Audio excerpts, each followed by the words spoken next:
So a week ago yesterday, I had a big 15-dime play in college basketball in Georgetown, coming off a home loss to Kansas, and they responded with a rebound rout of Radford. And I'm thinking, hey, things are looking good.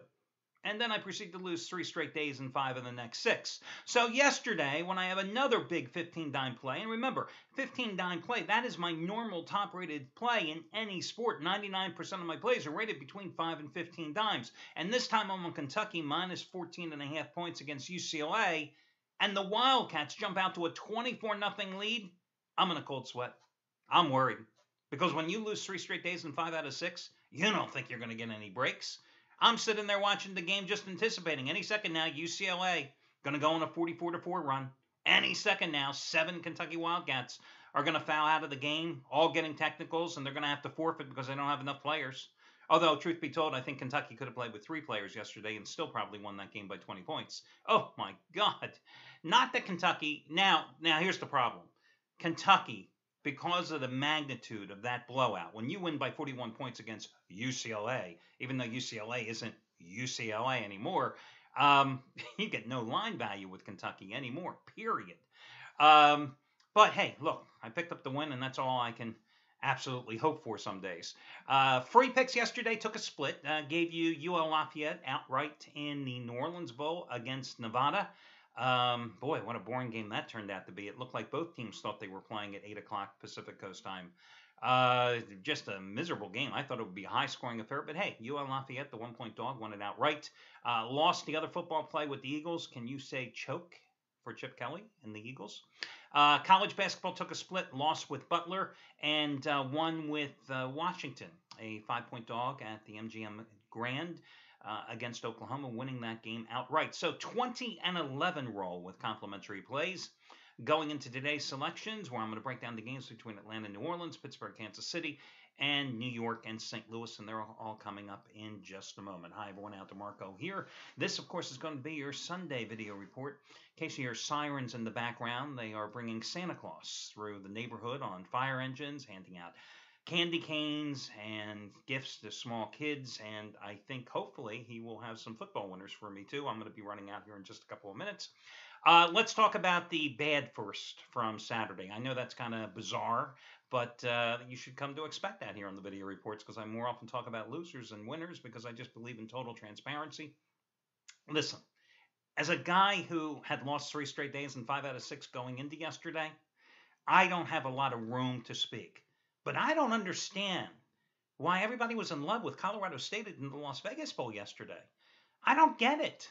It was Colorado State against Utah. As you know, Chris Jordan had his first blank check game of the year play in college football in nearly 5 years, and it was on Colorado State. Now, even though he lost that game, he's 28-12 with college football and pro football blank check game of the year plays in a 32-year period. Okay, you can live with that, but it's what have you done for me lately? He wasn't the only one, though. A couple of guys had Colorado State as free picks.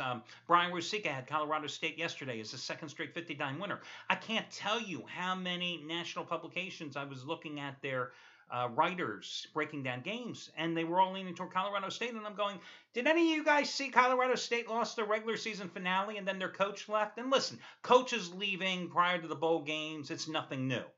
But when you're an overachieving team and you lose your final regular season game, and that happens to be on the road and it's a huge upset, and then your coach leaves, and you're taking on a team in Utah that had pulled numerous upsets and shown that it played with the big boys quite effectively this year, quite often in the Pac-12, I just don't get it. Pac-12? Mountain West? Seriously? Is there any competition or comparison here that we can make?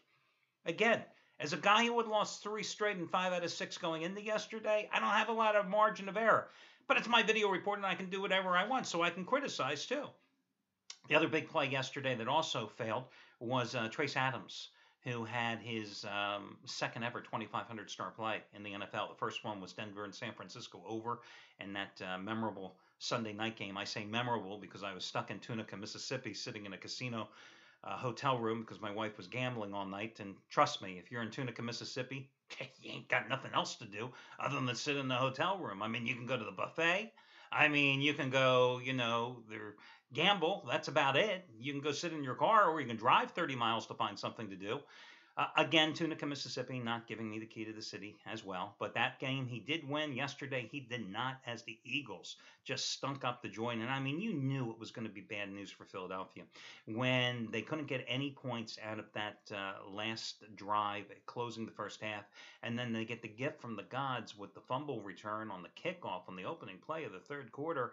And they don't get anything out of that either. I mean, when their kicker shanks a field goal attempt, which was very makeable for a guy who had only missed 2 field goal tries all season long. So you knew that was doom and gloom. And suddenly today in Washington, RG3, he's not such a bad guy. Suddenly in Washington today, Jay Gruden isn't so dumb. Well, I want to go that far, but hey. So on we go. Let's talk about today's action. Somebody did hit a big play yesterday. Who was the guy that hit the big play yesterday? Can't remember. So we move on to today's big plays. Listen, Steve Buden's #1 football crew, the Cali Cartel, going for 50 dime football winner, number 18 of 21 today. I love this title, Road Flop of the Year. So obviously they're anticipating this road team to flop today. That's all I can tell you about that one. You've gotten each of their last 5 50-dime winners in football, including last Sunday's with the Chiefs hammering Oakland in revenge for just $44, saving $75 off the regular price, and no difference today. Save $75 for their 50-dime football winner number 18 out of 21 by using coupon code CALI, C-A-L-I, Cali for Cali Cartel. Anthony Redd, biggest play of the season for the 3rd straight Sunday. 100-dime NFL winner number 3 in a row, and it's his dog shocker of the year. It's also his NFL wager winner number 7 out of 10. Last Sunday hit a 100-dime play with the Cowboys-Eagles over last Sunday night, a play that you got for just $14. 2 Sundays ago was the Giants in the midst of a 7-game losing streak as a 3-point road favorite, crushing Tennessee 36-7. This is bigger than his 80-dime total winner number 4 in a row last night on the Chargers and 49ers over by 32.5 points. You save $77. You get it for just $22 by using coupon code RED22. RED22. R-E-D-D 22. Couple other plays here I just want to quickly mention to you. Jeff Benton, pardon me, $10 bettors have made over $21,000 since April. Today, not only winning day number 37 out of 59, but one and only 150-dime underdog game of the year. Hit his first 150-dime play last Sunday when you scored with his, who was his winner last week? Oh, the Tennessee Titans, as he told you to buy up the half point, and they got the cover at Indianapolis. Also, you scored on Thursday night with his 7th consecutive Thursday night NFL winner with Jacksonville, a play you got just for $39. 11-3 roll with 75-dime plays. This one is even stronger, and this is underdog game of the year, and it goes on the late card. You save $85 just like you did with last Sunday's winner by using coupon code JEFF, J-E-F-F. And finally, the winningest football handicapper here at the site over the past 5 years, Shawn Michaels, who has made $10 bettors over $31,000. A guy who in all sports over the past 20 months in all sports has made $10 bettors over $23,000, has his 100-dime Sunday night game of the year on Seattle and Arizona, 55, 28, and 3 roll with 100-dime NFL releases, including last Sunday's 4th straight NFL 100-dime teaser winner with the Colts and the Patriots, a play that you got at a discounted price. Same deal today. You save $65 and off his Sunday night game of the year play, 100-dimer on Seattle and Arizona by using coupon code Sean. Oh, you got other coupons, all that crap over on the homepage. Let's get to your complimentary plays before I lose my voice here.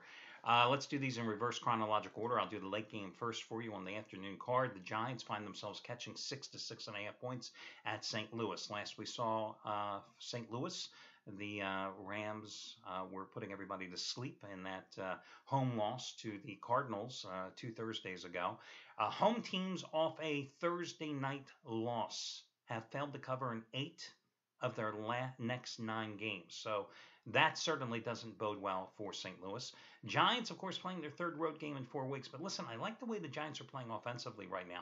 Last 4 games, Odell Beckham Jr., What a run he's had. 40 catches for 6 touchdown passes the past 4 games. In that stretch, Eli Manning has averaged 274 yards passing, 68% completions, 8 touchdown passes, just 2 interceptions. Andre Williams has boosted their ground game, running for 231 yards in that 4 game stretch as well. Giants pass rush has come to life here of late. 33 sacks the past 3 weeks. They're coming off the 24-13 home win against Washington last week. The week prior, they won 36-7 at Tennessee. Week prior to that, they blew a 21-point lead at Jacksonville. Got to tell you the truth here. Rams, they didn't show me much in that 12-6 loss to Arizona. Listen, I think this is a field goal game.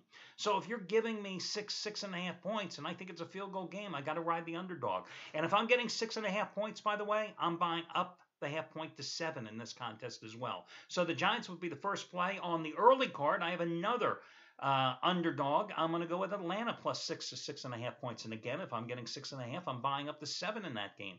Atlanta, remember season opener, so much anticipated from the Saints and the Falcons, and the Saints blew the 13-point lead and eventually lost in overtime at Atlanta in week number 1. Well, now you got a rematch. You got a New Orleans team that has lost 4 straight home games, and in that stretch of 4 straight home losses, they've allowed, let me just think, it was 429 or 439 yards per game, right? And opposing quarterbacks are just carving up Rob Ryan's defense. Both of these defenses suck. Falcons dead last in pass defense. Dead last in pass defense. Rob Ryan's Saints defense, 27th in the league. Neither team has much of a pass rush, especially the Falcons, who have just 17 sacks on the season. So I got to think that Drew Brees and Matt Ryan are both going to put up some big numbers today in this game. And I don't see either team stopping the other. And with Julio Jones back for Atlanta, remember the monster game he had 2 Mondays ago at Green Bay? I got to grab the points here because this, again, could be a field goal game. So I'll take Atlanta plus the points. Final game, I'm going to go with Pittsburgh minus the 2.5 to 3 at home against Kansas City. And again, if your line is 3, I'm buying down the half point. Now, Kansas City, you come in here and you have a very impressive pass defense, at least in terms of on paper. They have the number 2 pass defense in the league, and they have 38 sacks. But what struck me as kind of funny is their secondary has 4 interceptions on the season. And I think a lot of people get hung up on the fact that they're number 2 in pass defense, but when you look at that back line and the lack of turnovers and takeaways it has produced, well, that has to be troublesome. And then you look at their run defense. They're ranked 28th in the league. Well, geez, that's why they're number 2 in the pass, because everybody's just able to run the ball relentlessly on them. They're giving up 132.6 yards a game, 4.9 yards per carry.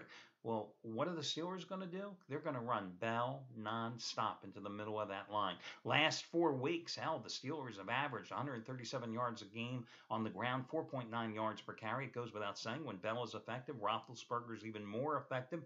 And although the Chiefs have a lot of sacks this season, the one thing I have to say about the Pittsburgh offensive line, right now they're on target to giving Roethlisberger his best protection. In other words, the fewest number of sacks he has absorbed in nearly 4 years. So I'm going to go with Pittsburgh minus the points here against Kansas City, a Chiefs team that just snapped a 3-game losing streak with the win last week at home against Oakland. I think they needed a 21-0 run in the third quarter to put that one away. And I just don't think Kansas City's secondary, which of course is without Eric Berry as well, are going to be able to contain Antonio Brown and his compatriots there. So Pittsburgh would be your final free selection. That'll do it, guys. Best of luck to y'all, and I will catch you again tomorrow when we do this one more time.